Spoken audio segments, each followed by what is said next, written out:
Good afternoon, everybody. My name is Daniela Horvath, and I would like to start out by saying that originally, I am not from America.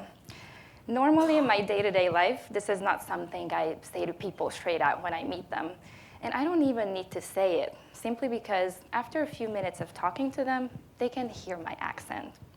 Is it a good or a bad thing?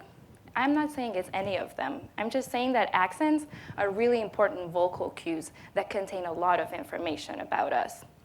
It can serve as a basis for people to make fairly easy and really quickly judgments about us, making this topic pretty important and interesting in my opinion. Having a little background in television journalism from my home country, it got me thinking, how will people think about me here in the States if I were to work in media and talk to them in the English language?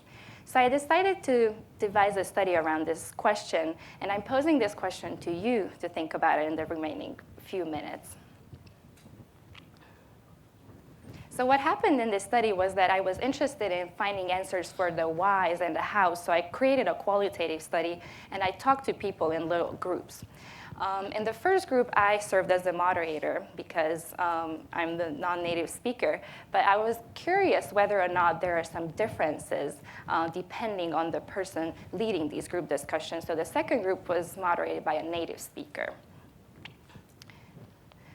So what happened in these focus groups was that I chose 5 journalists that have some sort of international background and varying levels of accents, as you can see here.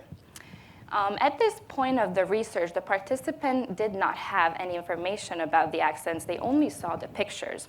Regardless, they had some first impressions. For example, about the Hungarian reporter, they thought he looked really relatable and friendly because he appeared in nature, so they thought he was quite credible. On the contrary, the Syrian American anchor looked rather strict and rigid in her appearance, so participants rated her a little bit lower on credibility. So how did this change when I showed videos so now they could hear and see them moving on camera? Well, as you can see, it did change quite a bit.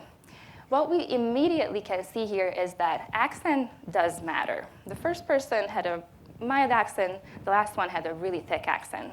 However, it doesn't seem to give us the full picture because in between, there's some inconsistencies.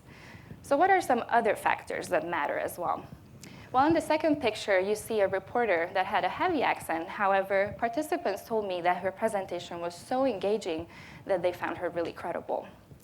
In the third picture, you see a woman that's a little bit older. At least participants told me this, that they found her a little bit too old to be on television, and they were also a little bit bothered with her hair.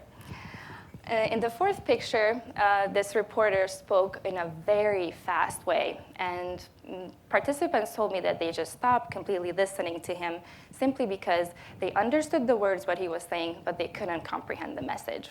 So all these other factors seem to matter besides accent. So why should we care about this topic? Why is this important to all of us?